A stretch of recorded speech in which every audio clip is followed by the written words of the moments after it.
I've been getting requests for years to do a comparison between my Frankencooler and the Icy Breeze, which is the largest selling ice-fueled cooler on the market.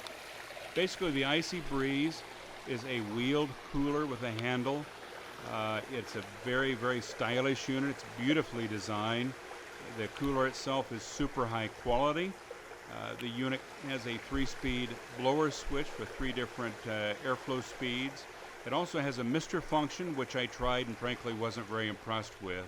Inside the Icy Breeze, you can see at the bottom it has a small pump and tubing running up to what appears to be about 120 millimeter single radiator. If you look over to the left side of the lid, there is a long elongated plug that you pull out when you're going to use it in cooling fashion. And basically this is the air inlet. This allows air to come into the unit to feed through the radiator and then pull through what I believe is a small pancake blower mounted in the top and then out. Basically this, I think, is probably the worst part of this design, is basically it is pulling hot outside air into the ice and water chamber.